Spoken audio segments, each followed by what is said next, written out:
अस्सलाम वालेकुम नाज़रीन, मैं हूं शेख अहमद अली, आप देख रहे हैं क्राइम टुडे न्यूज़। नाज़रीन, कल जो टोली चौकी पर जिस तरह से ट्रैफिक पुलिस की जानिब से ठेले बंडियाँ और जो फुटपाथ पर कारोबार करते हैं उनको गिराया गया, अब इसके ताल्लुक से सीवी आनंद ने भी बात की थी। सीवी आनंद ने ये कहा था कि कौसर मोहिउद्दीन जो कारवान एमएलए है उनको भी बुलाया गया था लेकिन वो आए नहीं, और वाज़े तौर पर सीवी आनंद ने अपनी बरहमी दिखाई और उन्होंने कहा कि ऐसे ही एमएलओ की वजह से, कॉर्पोरेटरों की वजह से, लीडरों की वजह से इनके काम में रुकावट आती है, लेकिन अब ऐसा नहीं होगा।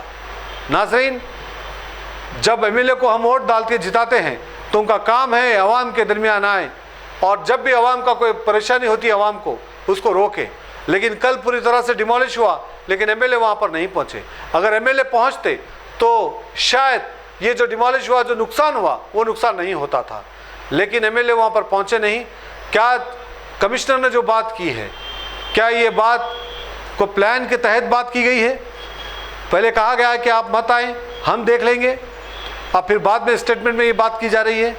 सवालात बहुत है, क्योंकि एमएलए को आना चाहिए था, चाहे कितना भी काम हो।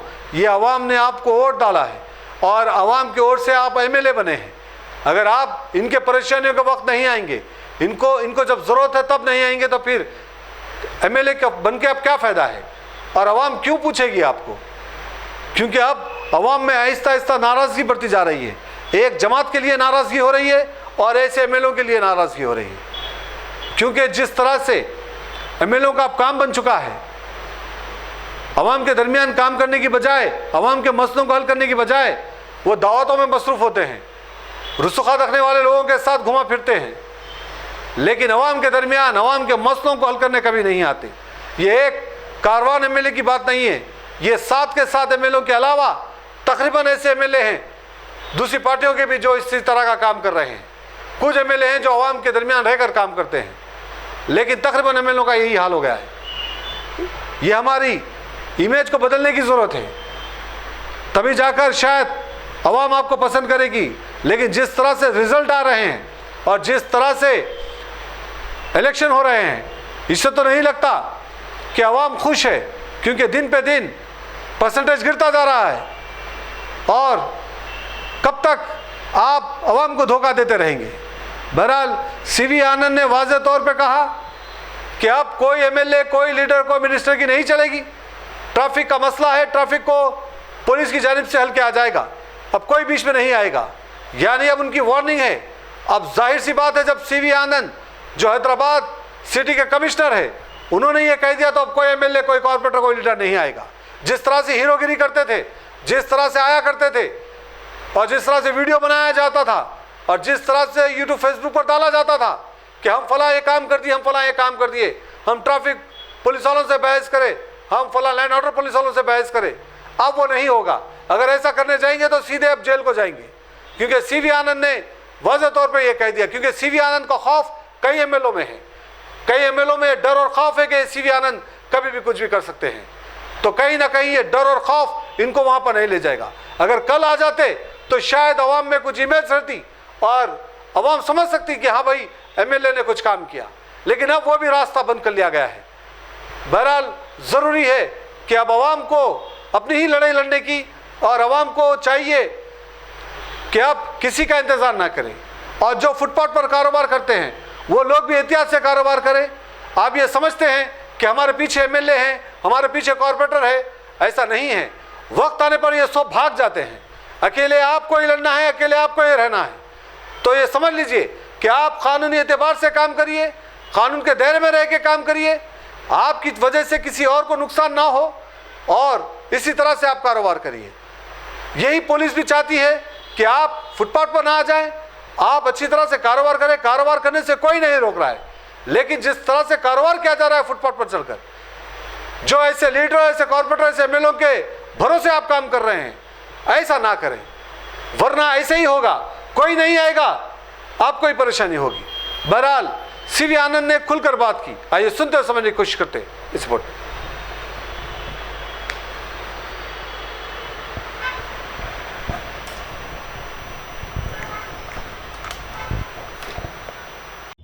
ये शहर हैदराबाद के शहर में और गच्चीबौली, साइबराबाद, राचकोंडा में भी हम ये ट्रैफिक का मसला जो है बढ़ता जा रहा है। दिन भर दिन यहाँ पर जो ट्रैफिक के बारे में हमको कंप्लेंट्स पहुँच रहे हैं वो बढ़ते जा रहे हैं।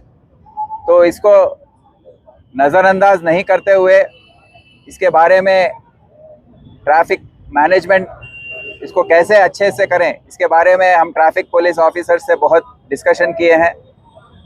हम सबको बताना चाहते हैं कि आज ये 3 कमिश्नरेट जो का एरिया है, करीब करीब 7,500 किलोमीटर का जो रेडियस है, वहाँ पर 88 मतलब 88 लाख व्हीकल्स अभी आ गए हैं रोड पर, और एक दिन में 1500 व्हीकल्स का रजिस्ट्रेशन हो रहा है आरटीए ऑफिसेस में।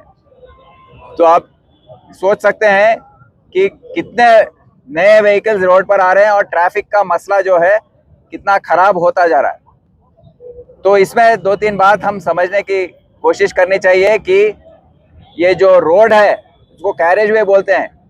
अगर रोड ये ज़्यादा व्हीकल्स आ गए उसके बाद रोड का एरिया जो है अगर कम होता जाएगा बिकॉज ऑफ एनक्रोचमेंट्स, हम देख रहे हैं कि दुकानदार जो हैं उनके दुकान के आगे छोटे छोटे शेड्स का परमिशन दे रहे हैं और फुटपाथ एनक्रोच करने के लिए कोशिश कर रहे हैं, आगे आगे आ रहे हैं रोज बर रोज। इसके अलावा जो भी फुटपाथ्स हैं उस पर कपड़े बेचने के दुकान, छोटे छोटे ये दूसरे बंडियां जो होते हैं वो लगाना, उससे क्या हो रहा है कि लोग जो फुटपाथ पे चलना है उनको रोड पर चलना पड़ रहा है, और जो रोड पर जो गाड़ियां जाना है या बसेस को जो रुकना है बस स्टॉप्स पर, वो पूरे एंक्रोच हो चुके हैं। तो इसकी वजह से हमारा जो कैरेज वे है वो दिन ब दिन कम होता जा रहा है। तो इसीलिए जो ऑपरेशन रोप हमने टेकअप किया है, ऑपरेशन रोप का मतलब क्या है? रोप का मतलब यह है कि removal of obstructive parking and encroachments.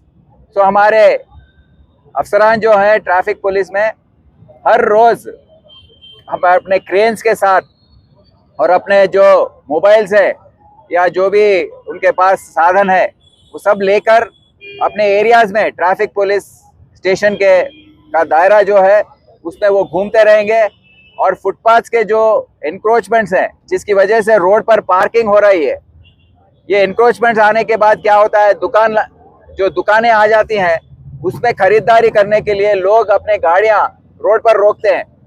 Road पर रोकने से ये जो कैरेज वे है, जो रोड का स्पेस है वो और कम होता जा रहा है। तो इसकी वजह से हमको ये एनक्रोचमेंट्स को थोड़ा निकालना पड़ेगा, और ऑपरेशन रोप के ज़रिए हम ये सब निकालने की कोशिश आज से शुरू किए हैं। करीब करीब एक हफ्ते से ये ऑपरेशन रोप बहुत इंटेंसिवली हैदराबाद सिटी में हो रहा है। आज मैं अपने एडिशनल सीपी ट्रैफिक और डीसीपी ट्रैफिक और दूसरे ट्रैफिक के अफसरान जो हैं सभी के साथ मिलकर यहाँ पर आया हूँ, और इसको टोली चौकी एरिया में जो मेन एक traffic corridor, high density corridor है, जो साइबराबाद, गच्चीबौली फाइनेंशियल डिस्ट्रिक्ट का ट्रैफिक जो सुबह उधर जाता है शाम में इधर आता है, ये one of the high density traffic corridors है। पर यहाँ पर ट्रैफिक जैम्स इतने हो रहे हैं कि पब्लिक बहुत बेजार हो गया है, पब्लिक कंप्लेन कर रहा है, आवाम से इतने कंप्लेंट्स आ रहे हैं कि हमको ट्रैफिक पुलिस की तरफ से कुछ करना है। तो इसीलिए आज हम भी इसमें हिस्सा लेकर यहाँ जो भी एनक्रोचमेंट्स है उसको निकाल कर और इसको कैरेज वे को और बढ़ाने की कोशिश की है। और मैं अपने ट्रैफिक ऑफिसर्स को ये भी बताया हूँ कि जो आरटीसी बसेस हैं उनको बस बेस में जाने के लिए बस स्टॉप्स के आगे जो जगह है उसको खाली रखना चाहिए। ऑटो वालों का पार्किंग जो है उनको दिखाना चाहिए कहाँ कहाँ पार्किंग कर सकते हैं। ये नहीं होना कि ऑटो कहीं भी रोक दे, उसको जहाँ मर्जी है वहाँ रोकने से क्या होगा, फिर सब लोग फिर से ये ट्रैफिक जाम का मसला अपने आगे आएगा। तो यही नहीं, यहाँ के एमएलए साहब जो है कौसर साहब, उनको मैं बोला था कि वो भी आए, वो बोले थे कि आएंगे, पर ऐन मौके पर वो आए नहीं। मैं क्यों नहीं आए मैं कुछ समझ में नहीं आ रहा, क्योंकि हमारे ऑफिसर जब कोशिश करते हैं तो दखल अंदाजी उन्हीं की तरफ से होती है ज़्यादातर। वो अपने कॉर्पोरेटर के साथ आ जाते हैं, बोलते हैं कि एक वोटर, हमारे वोटर हैं, गरीब लोग हैं, ये बोलना शुरू करते हैं कि मुझे बताइए कि इसमें कौन गरीब लोग है। कोई भी गरीब नहीं है यहाँ पे। ये कोई बिहार से आया हुआ है, कोई राजस्थान से आया हुआ है, वो अपने फुटपाथों पे बैठ के, उनकी क्या मजाल है कि हमारे फुटपाथ पर बैठ के अपना जिंदगी गुजारे और यहाँ पे ट्रैफिक का मसला खड़ा करें। तो मैं हर पॉलिटिकल रिप्रेजेंटेटिव से गुजारिश करता हूँ, एमएलए हो, कारपोरेटर हो, कि हैदराबाद ट्रैफिक पुलिस और Hyderabad city police, law and order वाले भी इसमें हाथ देंगे। सभी का साथ दो, और अगर साथ नहीं देंगे तो ट्रैफिक जैम होगा। ट्रैफिक जैम होगा तो आप चिल्लाएंगे, फिर ट्रैफिक अच्छी से नहीं चल रही है, तो हमारी जिम्मेदारी नहीं होगी आगे से कि आप हमारे साथ कोऑपरेट नहीं करेंगे तो ट्रैफिक का मसला आएगा, फिर उसके बाद हमारी जिम्मेदारी उससे कम हो जाएगी। तो सबको मैं गुजारिश करता हूं कि वो सब आगे आए और हमारा साथ दे ट्रैफिक मैनेजमेंट में। बिल्डिंग और सीसी रोड की मजबूती जितनी ज़रूरी है, जितनी कंस्ट्रक्शन मटेरियल की क्वालिटी। हैदराबाद शहर में जाना माना नाम और भरोसेमंद की पहचान कंक्रीट रेडीमिक्स अब सिर्फ आसिम इंफ्रा रेडीमिक्स कंक्रीट पर, जहां नंबर 1 क्वालिटी सीमेंट व दीगर मटेरियल से रेडी किया जाता है। सालों साल की guarantee Asim infra ready mix concrete की।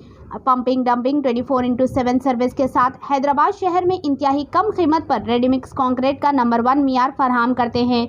क्यूब टेस्ट रिपोर्ट के साथ slump check, guarantee strength, experience staff, mix concrete की बरवक्त फरहमी। तो अपने सपनों और मेहनत से बनाए जाने वाले मकान को मजबूती से बनाएं आसिम इंफ्रा रेडीमिक्स कंक्रीट के साथ, जो वाक़ई है बालापुर, मल्लापुर, रंगारेड्डी पर, और office Nalgonda x road, Malakpet पर। किसी भी जानकारी के लिए आप कॉल कर सकते हैं 7013690671 या फिर 9951971845 पर।